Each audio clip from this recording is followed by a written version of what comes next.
ஒரு கடாய் வச்சு தண்ணி ஊற்றிக்கலாம். நம்ம கீரை வேக வைக்கிறதுக்காக தான் இந்த தண்ணி, கொஞ்சம் நிறையவே தண்ணி ஊற்றிக்கலாம். இப்போ ஸ்டவ் ஆன் பண்ணிவிட்டு தண்ணி கொதிக்கட்டும், அதுக்கப்புறமா கீரை சேர்த்துக்கலாம். பார்த்திங்கன்னா தண்ணி கொதிக்க ஆரம்பிச்சிருச்சு. இதில் நம்ம பாலக்கீரையை வச்சிடலாம். நான் வந்து ஒரு கட்டு பாலக்கீரை எடுத்திருக்கேன், அதை சேர்த்துக்கிறேன். நம்ம கரெக்டாக ஒரு ஃபேமிலிக்கு வந்து ஒரு கட்டு கரெக்டாக இருக்கும், அதனால் நான் ஒரு கட்டு எடுத்து அதை வேக வச்சுக்கிறேன். கீரையை வந்து அதிக நேரம் வேக வைக்கக்கூடாது. ஒரு நிமிஷம் 2 நிமிஷத்துக்கு பார்த்துட்டு இறக்கிடணும். ரொம்பவும் வேக வச்சிடக்கூடாது. ஒரு 2 நிமிஷம், அதிகபட்சம் 2 நிமிஷம் வேக வச்சுக்கிட்டிங்கனாலே போதும். ஒரு 2 நிமிஷத்துக்கு கீரை வெந்துருச்சு. இப்போ அடுப்பை ஆஃப் பண்ணியாச்சு. இப்போ அந்த தண்ணியை வடித்த கீரையை தண்ணியில் சேர்த்துக்கோங்க. பச்சை தண்ணியில் தான் சேர்த்துக்கிறேன், இது சுடுதண்ணி கிடையாது. கீரை வந்து ஆறுறதுக்காக இது. கீரை வந்து ரெடியாக இருக்குது. இப்போ வந்து இதை அரைக்கிறதுக்கு மிக்ஸி ஜாரில் போட்டுக்கலாம். கடாய் வச்சு எண்ணெய் ஊற்றிக்கலாம். எண்ணெய் இல்லைன்னா பட்டர் எது வேணாலும் நீங்கள் சேர்த்துக்கலாம். ஒரு 200 கிராம் பன்னீரை இந்த மாதிரி சின்ன க்யூபாக கட் பண்ணி எடுத்து வச்சுருக்கேன். அதையே எண்ணெயில் போட்டு வறுத்து எடுத்துக்கலாம்.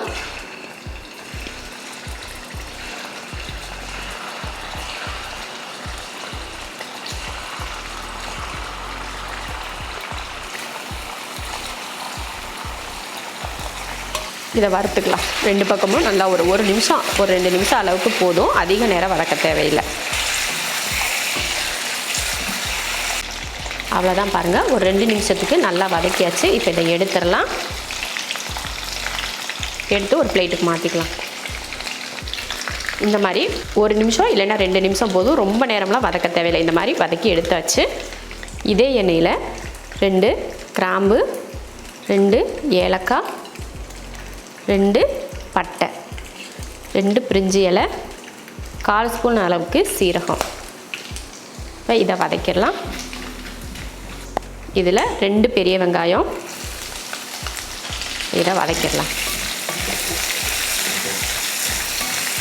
வெங்காயம் வந்து இந்த மாதிரி நல்லா வதங்கினதுக்கப்புறமா இதில் ஒரு தக்காளி, சின்ன தக்காளியாக ஒரு தக்காளி, இதெல்லாம் நல்லா வதங்கட்டும்.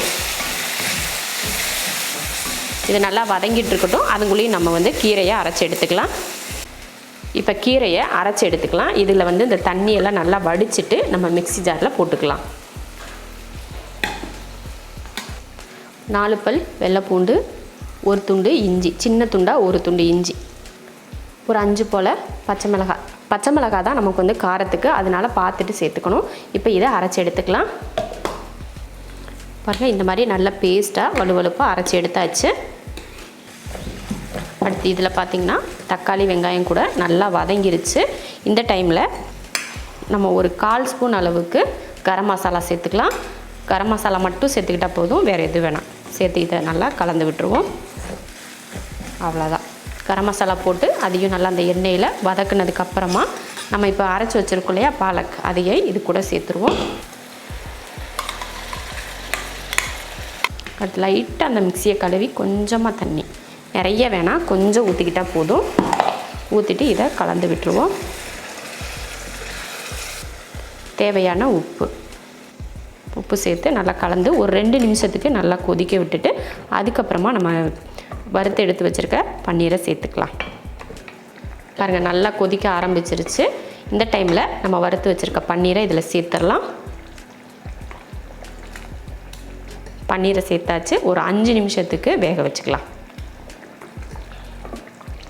அவ்வளோதான், பாலக் பன்னீர் வந்து அருமையாக ரெடி ஆயிடுச்சு. இதை சப்பாத்தியில் ஊற்றி சாப்பிட்லாம், அப்புறமா வந்து சாதத்தில் ஊற்றி சாப்பிட்லாம், ரொம்ப நல்லாயிருக்கும். இப்போ அடுப்பை ஆஃப் பண்ணிக்கலாம்.